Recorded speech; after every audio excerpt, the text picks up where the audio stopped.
After about 30 minutes, the killer squad was joined by their counterparts who are highly trained in the use of biological weapons. Their instructions were to poison me through inhaled chemicals that would paralyze my brain within 3 months.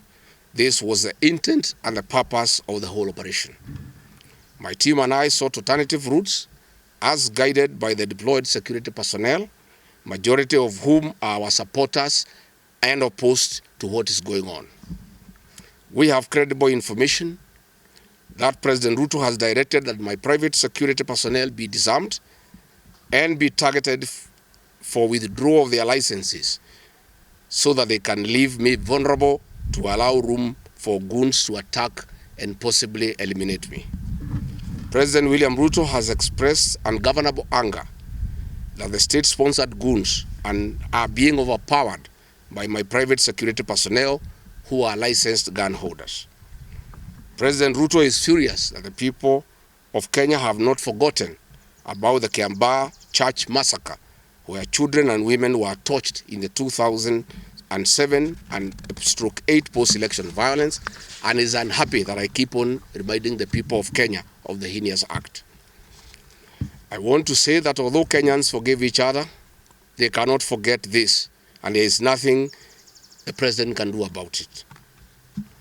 The president was also utterly livid that I exposed his grabbing of 5-acre piece of land inside Ngong forest, where he intends to put a private hotel. About my statement on post-election violence, this was a precautionary statement and not incitement. It is based on historical facts and past electoral experiences of 1992, 1997 and 2007 controversial elections, that we must have a free and fair election in 2027. It is my civic duty as a leader to remind IEBC, all agencies and institutions charged with election management, that they must deliver free, fair, verifiable and credible election.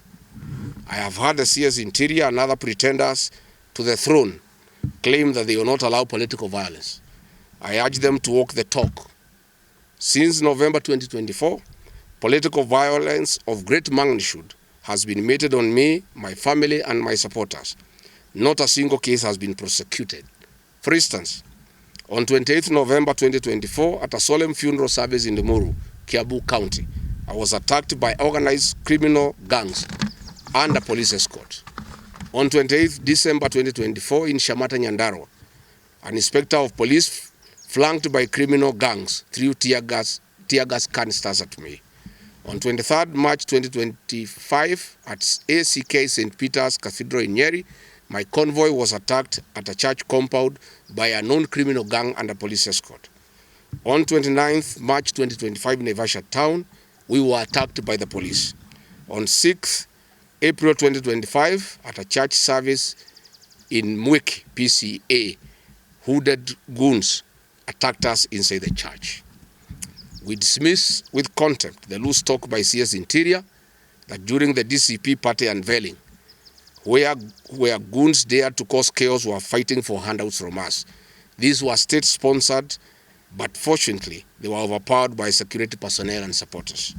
The CS has given instructions that instead of arresting the said goons, they disarm my security personnel to give goons free access to me and my supporters in future occasions.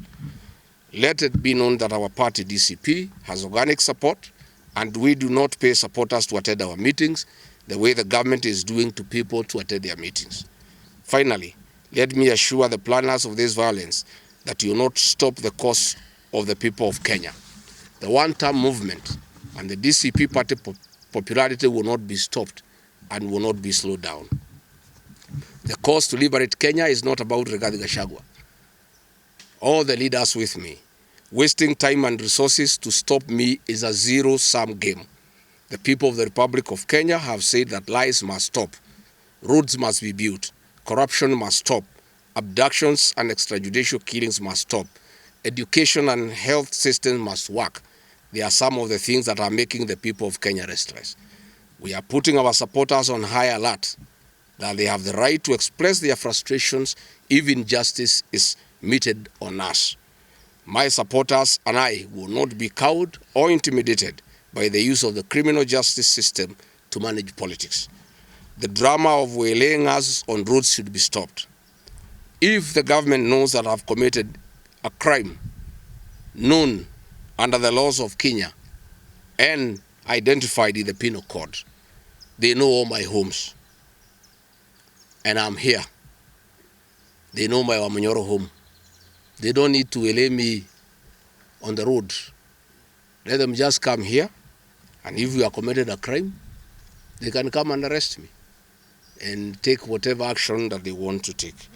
When somebody is to be arrested, the law provides that they should be called and requested to present themselves, and then they are processed. It is only when they don't comply that the police can go and arrest them. Unless, of course, they have a warrant of arrest or a search warrant, that's when they can go and look for such a person.